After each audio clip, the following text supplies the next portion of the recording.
del Jardín Antón Pirulero. Buenas tardes, profesores, talento humano. Mi nombre es Jocelyn Hernández. El día de hoy le vengo a brindar una pequeña información con referente a lo que son los mitos y leyendas del COVID-19. Constituyo la parte del jardín que vendría siendo Prejardín C, integrado por la profesora Lady Céspedes.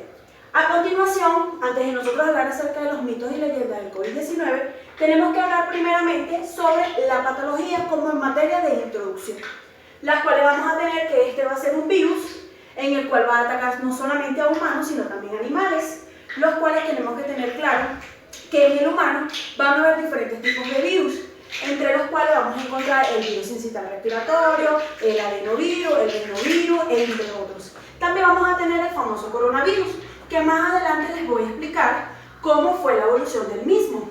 A su vez, todos estos virus van a ocasionar una sintomatología conocida como episodios catarrales, las cuales es conocido acá en Bogotá y en Colombia como gripa, que de manera internacional se le conoce como gripe. Debemos decir que estos factores, estos virus, van a tener una influencia a nivel del ser humano de tal tipo en el cual puede ser dado por cambios climáticos, como van a ser en zonas de lluvia, de frío, como es en el caso de Bogotá. Luego de esto va a influir también su sistema inmunológico. Aparte de eso, tenemos que tener claro que cada ser humano es individual y que este va a tener un mecanismo de defensa en el organismo, integrado por múltiples células que a su vez constituyen un mecanismo de defensa. Es decir, si yo tomo contacto con un virus, tengo la posibilidad, en este caso, de que mi cuerpo responda a ese mecanismo de defensa o simplemente enferme. Eso va a depender, como ya les dije, del sistema inmunitario, si tengo patologías previas, sobre todo de mi edad, mi alimentación y mi estado socioevolutivo en la sociedad. Aparte de eso, como ya les he mencionado, los cambios climáticos van a depender. Se dice, según investigaciones por la Organización Mundial de la Salud y por la OPS, que cuando vamos a encontrar zonas muy frías, los virus pueden durar aproximadamente en el clima unas 3 horas. Pero si hablamos de unas zonas que van a ser más calientes, en este caso el virus puede tener una vida mucho más corta. Entonces, estos cambios climáticos con referente al sistema inmunológico y si el paciente o la comunidad tiene una patología previa que se está asociando en esa área, va a tener un mecanismo de defensa que puede ser corto, leve o a largo plazo. Entonces vamos a tener en materia de hoy del seminario, que sería el origen y los mitos y leyendas que escuchamos normalmente del COVID-19. Entre estos tenemos que explicar sobre el origen del COVID-19. Primeramente, él surge en el 2019. Fue un brote que muchos ya lo sabemos, ya sea por la televisión o porque lo escuchamos o porque lo leemos por las redes sociales, que fue un brote en Wuhan, en China, en el cual muchas literaturas redactan que este virus, que es conocido como coronavirus, hizo una mutación genética, la cual esta se estaba desempeñando en un laboratorio donde hacían estudios inmunológicos, etc. Y hizo una réplica resistente. Es decir, tengo un coronavirus, pero se formó un nuevo coronavirus, pero más resistente. Quiere decir que mi cuerpo nunca ha estado expuesto a este virus. Por lo tanto, al llegar a mi organismo, mis propias células no lo reconocen y por eso es que genera el cuadro sintomatológico. Entonces vamos a tener que en ese país se generó el famoso descontrol, no solamente el descontrol de salud, muchas personas murieron, hubo un descontrol epidemiológico, un descontrol de la economía, etc., produciendo de esta manera la famosa pandemia. Cuando hablamos de pandemia, no es más que simplemente una enfermedad endémica que se distribuye en diferentes tipos, ya sea en el mundo y en diferentes tipos de localidades. Que esta pandemia lo único que va a traer a nuestra sociedad es muerte y desequilibrio en la parte de la salud. Aparte de eso, daba una cierta sintomatología, las cuales vamos a encontrar en el famoso COVID-19, fiebre, tos seca, congestión nasal, dolor de cabeza, conjuntivitis, dolor de garganta y manifestaciones diarreicas, en este caso de tipo digestiva, erupciones cutáneas a nivel de la piel y el cuadro más característico que vendría siendo una dificultad respiratoria, la famosa disnea, que esto vamos a nosotros en el caso de la parte que forman parte de la salud, puede ser de manera leve, moderada o grave. También tenemos que ahí existen síntomas en las cuales la población o cada país los va a caracterizar de acuerdo a si van a ser leves o si van a ser graves. En el caso de los leves son aquellos pacientes en el cual manifiestan la sintomatología, pero no necesitan hospitalización. Este es el tipo de pacientes donde nosotros necesitamos aislarlos y mantenerlos en cuarentena. Es importante decir que existen dos conceptos fundamentales que son el aislamiento, es cuando yo separo a una persona sana de una persona enferma. Este tipo de pacientes son aquellos los que le dicen se tienen que quedar en casa, aislados. Por lo tanto, esta población, aparte de que se le brinda la información al paciente que está enfermo, se le brinda la información a su familiar, cómo lo debe atender, cómo va a ser la higiene, cómo va a ser la manipulación de alimentos, todas esas medidas de protección. Entonces, a estos pacientes se le hace una monitorización, ya sea por vía telefónica o el mismo familiar está llamando constantemente a su EPS, a su médico tratante, etc. En el caso grave, son aquellos que estadísticamente son de cada 5 personas, uno va a tener algún tipo de complicación. ¿Por qué? Porque ese es el tipo de población que va a ser de tipo riesgo. ¿Cómo van a ser? Que van a tener ciertas patologías de base, que son aquellos pacientes hipertensos, diabéticos, que sufren de hipotiroidismo, pacientes que están inmunosuprimidos, como ya les había mencionado, en el mecanismo de defensa de su organismo, tienen una inmunosupresión. Entonces sucede que estos pacientes son aquellos candidatos a optar por las unidades de cuidados intensivos, es decir, las UCI. Entonces cada país tiene una unidad de cuidados intensivos con un límite de camas y por eso que cada país trata de que esa población que tenga el COVID-19 lleve a un nivel leve, no pase a un nivel grave porque si no, entonces ocuparían más cantidades de camas y los hospitales colapsarían. Entonces vamos a encontrarnos acá con la siguiente pregunta. ¿Qué tan informados estamos? ¿Nosotros nos regimos por la Organización Mundial de la Salud o nos regimos por la OEPS, que es la Organización Panamericana de la Salud? Muy buena pregunta. ¿Qué sucede? Que nosotros siempre nos vamos a las redes sociales. Creemos en lo que dice el Facebook, el Instagram o ciertas plataformas o Wikipedia, pero no realmente buscamos a aquellas organizaciones que nos brindan estadísticas, ya sea demografía, nos brindan los números estadísticos de cada día y por parte nos brindan los protocolos de salud, no solamente al personal que trabaja en el hospital, sino también al personal o las personas que vamos a convivir en una casa. Entre estas, vamos a encontrar una balanza entre la cultura y la realidad. Me dejo regir por lo que dice el vecino o por lo que me comentaron que escuché en la fila o simplemente por lo que yo mismo leo o por lo que yo mismo me informo. De esta manera, para esto es este seminario, para aclarar ciertas dudas. Actualmente realicé una encuesta por WhatsApp que tenía una cantidad de personas, en este caso 30 personas, las cuales estas 30 personas me hicieron los diferentes tipos de preguntas, porque se les generaba algún tipo de duda. Entre estas, las primeras que me desarrollaron fue, ¿el COVID-19 es el único coronavirus? Ya les dije que no. ¿Qué quiere decir esto? Existe un coronavirus que es el que da el episodio catarral, es decir, la gripe, que es la famosa gripe que nosotros nos manifestamos constantemente por episodios, ya sea el verano, porque nuestro sistema inmunológico está muy deprimido, etc. Entonces, ¿qué sucede? Como ya les dije, este coronavirus hizo una réplica, por lo tanto es más fuerte, es más agresivo y ninguna persona, ningún país aún ha estudiado en profundidad este tipo de coronavirus. Todavía se siguen creando diferentes tipos de preguntas, pero a lo largo del seminario lo vamos a ir aclarando. Con referente a cómo se propaga el COVID-19, basándonos en la evidencia de la Organización Mundial de la Salud, es fácilmente por gotitas, es decir, al yo toser, esparzo diferentes tipos de partículas en las cuales si una persona no tiene tapabocas, esas partículas ingresan a mis fosas nasales, viajan a mis senos paranasales y luego viajan hacia la garganta. Y por ende, da todo este cuadro o esta sintomatología. Por tal motivo, la Organización Mundial de la Salud recomienda medidas que nos brindan protección, como va a ser el uso del tapabocas, el uso del lavado de manos, el gel antibacterial, medidas de bioseguridad, no solamente en la casa, sino también en el área donde nosotros vamos a desplazarnos, que es el distanciamiento a 2 metros, etc. Por parte de esto, ¿cuánto dura el periodo de incubación del COVID-19? Esto puede durar de 5 a 7 días, pero la extensión completamente del mismo va a ser de 14 a 18 días. Por lo tanto, las personas que están en aislamiento en casa deben de tener ese periodo de incubación, estar aislado del entorno familiar. Aparte de eso, tenemos que tener claro que existe una población susceptible, que va a ser el adulto mayor, y en los niños. ¿Por qué el adulto mayor? Porque el adulto mayor va a tener un sistema inmunológico inmunosuprimido. ¿Por qué? Porque ya lleva un paso de tiempo con patologías ya de base. Aparte de eso, el estado del hábito ya sea alimenticio, si consume alcohol, si fuma cigarrillo, todo eso va a influir en su sistema inmunológico. Y en el caso de los niños, se dice, según la Sociedad de Puricultura y Pediatría a nivel internacional, que los niños normalmente no tienen un sistema inmunológico desarrollado. Es decir, por eso que a las madres se les recomienda dar lactancia materna desde el primer día que nace el niño hasta los 6 meses. De ahí en adelante ya se le puede dar lactancia materna y alimentación complementaria, que es lo que le llaman acá.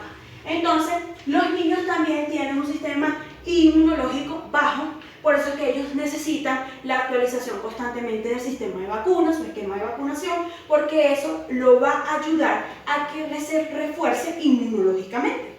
Aparte de eso, siempre vamos a tener un porcentaje de esa población, por eso es que nosotros tenemos que cuidar en gran medida al adulto mayor. Como yo le dije, va a pasar a ese estado grave y a los niños, porque si llegan a tener una patología de base o algún compromiso inmunológico que aún la madre desconozca, este niño puede causarle la muerte. Entonces vamos a tener en la siguiente pregunta, ¿el tapabocas es la forma más eficaz de protegerse? No es la forma más eficaz porque la Organización Mundial de la Salud recomienda es el lavado de manos. Cuando hablamos nosotros de lavado de manos, nosotros tenemos que hacerlo principalmente con el jabón.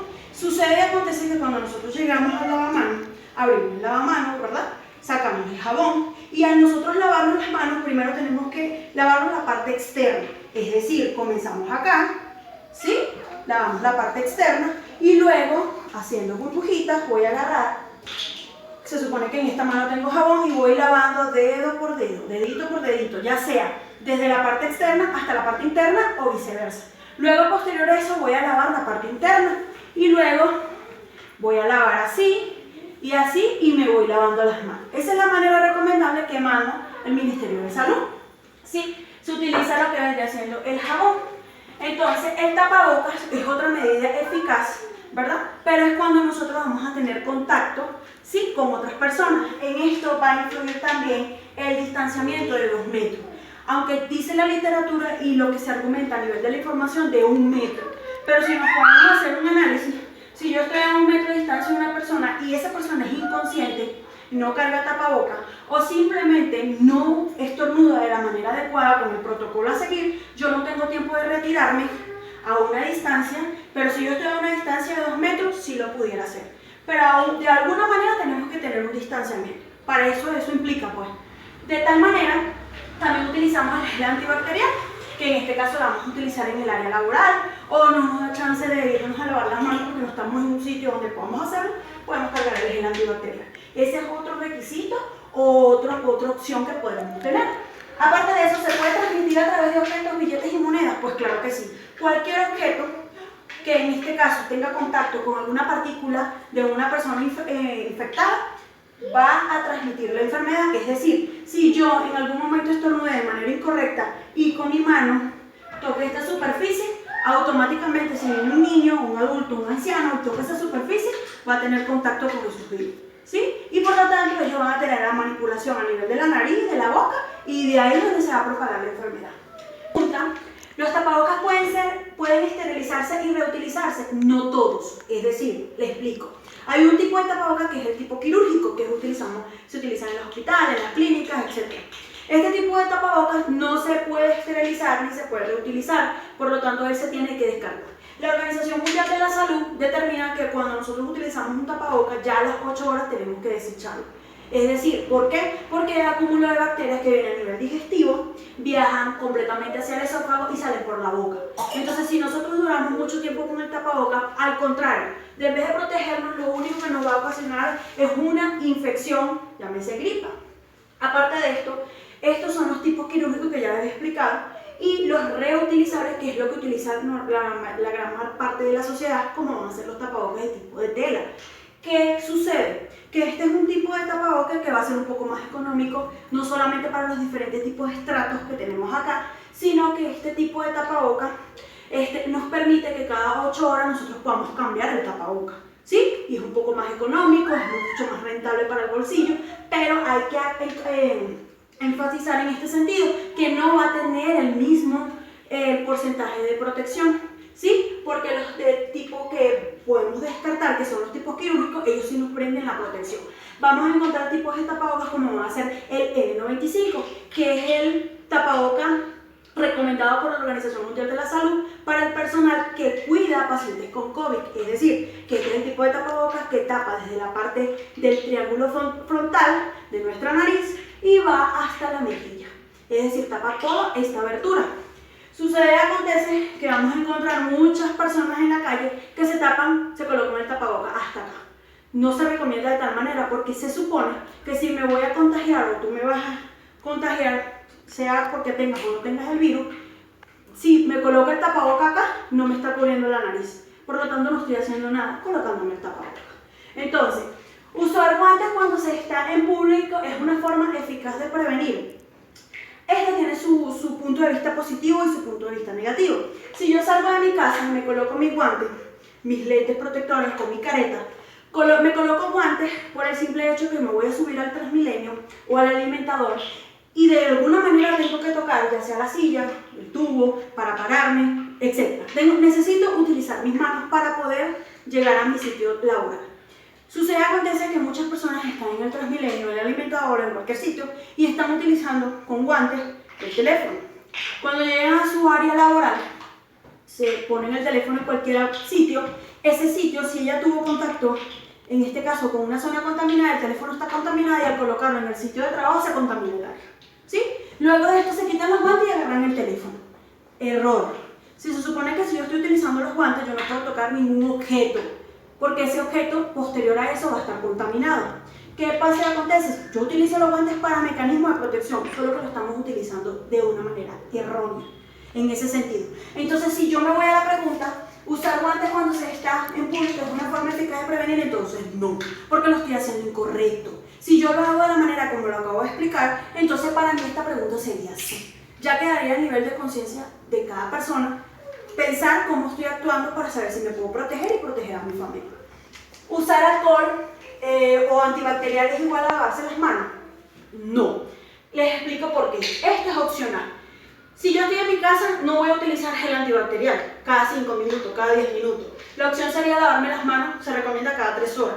O en este caso, si estuve en contacto con una superficie que yo considero que está contaminada porque no hago la limpieza correcta de la casa, entonces yo normalmente tengo que estar lavándome las manos. ¿Sí?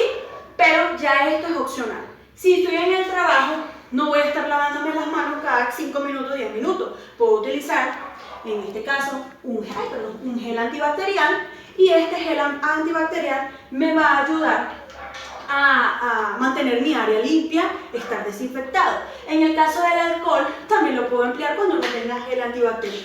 Pero imagínense ustedes constantemente estar echándome gel antibacterial cada 5 o 10 minutos, tampoco es lo recomendable. Ya ahí tenemos que tener un límite de tiempo, de control, de conciencia para poder utilizar estos 3 recursos muy importantes para esta patología. Aparte de eso tenemos los famosos remedios caseros, ¿sí? Pueden matar el virus. Bueno, para esto vamos a hacer una balanza, como les expliqué acá, sobre la cultura y la realidad. ¿Por qué la cultura y la realidad? Porque muchas personas, digámoslo así, prefieren escuchar lo que dice el vecino que lo que la realidad influye. Es decir, si a mí una persona, un científico que trabaja en laboratorio, me dice que investigó a 400 personas, las cuales dieron tal resultado, yo voy a creer siempre en lo que dice el vecino. Nunca voy a creer en la ciencia ni en la investigación. Lamentablemente es así y eso va a influir en la cultura y en la realidad de nuestro pensamiento. Entonces, con referente a los remedios caseros, vi muchos artículos referentes y quise enfatizar a los que nosotros siempre escuchamos acá, que es el eucalipto, el té, el limón, el bicarbonato y el vinagre. Sucede y acontece que según la Organización Panamericana de la Salud, determina que estos remedios caseros no eliminan el virus, no lo mata, pero sí disminuye la sintomatología. Es decir, no es que no me va a dar la sintomatología. Si yo tengo dolor de garganta, yo claramente puedo hacer gárgaras de vinagre o de bicarbonato o hacer gárgaras de limón. ¿Sí? Eso me va a ayudar a que el dolor de garganta disminuya, a que la tos seca se me calme un poco porque tengo irritación a nivel de la garganta y por ende mi sintomatología va a mejorar. Aún todavía esto no está completamente claro, no tenemos un porcentaje exacto de acuerdo a las estadísticas o una investigación que me dice, bueno, tenía COVID, llegó a la garganta, él se hizo 400 gárgaras de bicarbonato y ya no se le pasó a nivel pulmonar y mejoró. Todavía no, les recuerdo que esto es una patología que todavía se está investigando. ¿Qué sucede? Si yo tengo un episodio catarral previo, ya sea por estos virus o por el mismo coronavirus, que todavía yo no lo sé, entonces yo puedo hacer gárgaras de bicarbonato, de vinagre, de limón, ¿sí? Porque eso sí está descrito y sí mejora la sintomatología. Con referente al té, esos son los famosos té de infusión, o lo que se le conoce como agua humedecida, agua vaporizada. Sucede que cuando nosotros tomamos un té muy caliente, la mucosidad que tenemos a nivel pulmonar, que digámoslo así, está muy pegada a nivel del pulmón, esta aumenta la mucosidad y la persona puede liberar esa mucosidad a través de ya sea por las fosas nasales o por la boca, que es normalmente que desarrolla esta sintomatología, mucha tos seca. El paciente va a tener mucha dificultad respiratoria y ahí es donde viene el compromiso y llega al estado grave y hasta la hospitalización. Entonces, ya aclaramos estos temas, vamos con el tema del eucalipto.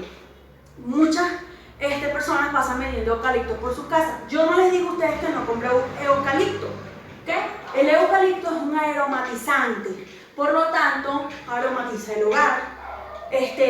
Tiene un olor agradable, claro que sí, pero sucede que el eucalipto también aumenta la mucosidad a nivel pulmonar y es bueno, pero también se ha descrito que tiene como reacciones adversas daños neurológicos, no solamente en niños, sino que también en ancianos, cuando se usa a gran escala. ¿Qué quiero decir con esto? Yo no estoy diciendo que yo soy mi hermana y está diciendo, no, ella dijo que no utilizáramos más el eucalipto, sino mi recomendación es, si a mí me dicen utilicen esto, yo tengo que investigar, bueno, si esto me va a generar un porcentaje bueno o un porcentaje malo, o si lo tengo que utilizar en pequeña escala o en pequeña cantidad para que no me vaya a generar ese problema neurológico, ¿sí? Pero entonces ya asumiendo lo que serían los remedios caseros, ya tenemos claro que estos disminuyen un poco y alivian la sintomatología del paciente. Realmente el paciente lo único que va a buscar es un poco aliviar el dolor, la molestia, la inflamación, la congestión nasal. Y si a nosotros nos dicen que echarnos yo no sé cuántas veces gotas a nivel de la nariz, uno lo va a hacer por la necesidad de que se le quiten todos estos síntomas. Entonces, bueno, para finalizar, ¿pueden los desinfectantes cloro, en este caso el cloro, matar el coronavirus? Pues claro que sí. Este es uno de los desinfectantes en el cual va a tener un grado de desinfección aproximadamente de un 100%. Cualquier superficie corporal. Quiere decir que yo no es que voy a agarrar el cloro y me lo voy a consumir. Claramente está en una investigación que se hizo en Estados Unidos. El presidente de Estados Unidos ordenó que podían tomar cloro. Yo no sé si fue de una manera de sarcasmo o en qué manera lo habrá dicho, pero muchas personas de verdad asustadas confiaron en lo que él decía y generaron muchos casos de intoxicación a causa del cloro. El cloro no es para ingerirlo, el cloro es simplemente para limpiar el piso, algunas superficies en el cual nosotros consideremos que es necesario limpiar, como en este caso la superficie principal de la puerta, etcétera, etcétera, etcétera, el baño. También vamos a tener otros que forman parte del aseo diariamente en las casas, como van a ser el desinfectante. Otras medidas también que nosotros podemos tener es utilizar aerosoles, en el cual tenemos lo que vendría siendo el agua con el bicarbonato, tenerlos en una presentación así, y cuando nosotros llegamos a nuestra casa, utilizarlo en lo que vendría siendo en una línea de contaminación que siempre tenemos que tener en las casas, donde rociamos un poco los zapatos, nos quitamos ya sea las llaves, el teléfono, lo colocamos en una cajita y luego nos vamos directamente al baño. Esas son las medidas de los protocolos que tenemos que cumplir al llegar a la casa. Entonces, para finalizar con el seminario, es importante decir que la vacuna somos todos. Realmente, actualmente no tenemos una vacuna, solamente tenemos la enseñanza que nos dejó un país que en el 2019 fueron desarrollando miles y miles de muertos. Se fue desencadenando a otros países y fue la misma conducta y las mismas consecuencias. Entonces, ¿qué nos queda actualmente? Mantenernos en cuarentena, es decir, aislarnos. Y si por la necesidad tenemos que salir a laborar o por la necesidad tenemos que salir a mercar, entonces fácilmente tenemos que cumplir los protocolos que ya les mencioné, llevarse su gel antibacterial, pueden cargar algún sus guantes, pero con materia de que ya no puedo estar tocando el teléfono, tocando otra cuestión, etc. Y por último, el lavado constante de manos cuando nosotros lleguemos a la casa y el protocolo que le acabo de explicar. Otra cosa que se me había olvidado es que hay pacientes que van a ser asintomáticos. Cuando ustedes escuchan en el televisor la palabra sintomático, se refiere a que este paciente no tiene sintomatología. Es decir, si ni quiera Dios, un familiar mío, en el caso mío, mi hermano tiene COVID y yo no sabía que él tenía COVID, le hacen las pruebas porque él tiene alguna sintomatología, llamo al 123, vienen, le hacen el PCR y sale positivo, a mí automáticamente me van a brindar la información, ¿sí? A él hay que aislarlo en un cuarto, pero a toda la familia le van a hacer el examen. Si yo salgo positivo, pero ya tengo como 14 días desde que él llegó, por ejemplo, llegó de España, entonces yo soy un paciente asintomático. Yo como tal pude en ese tiempo de 14 días exponer el virus a otras personas que quizás no van a ser asintomáticas, pero van a tener la patología. Por eso es que actualmente todo el mundo tiene que tener tapabocas, por el mecanismo de protección y porque el cambio climático aquí en Bogotá va a hacer que ese virus dure 3 horas en el ambiente. Puede ser que el vecino estornude y yo estoy aquí en la casa, abro la puerta y el virus está esparcido en el ambiente. Por eso que tenemos que tener las medidas de control. Ya les dije, la vacuna somos todos. Espero que esta información les brinde mayor conocimiento. Seamos multiplicadores de esta información y bueno, que pasen feliz tarde. Hasta luego.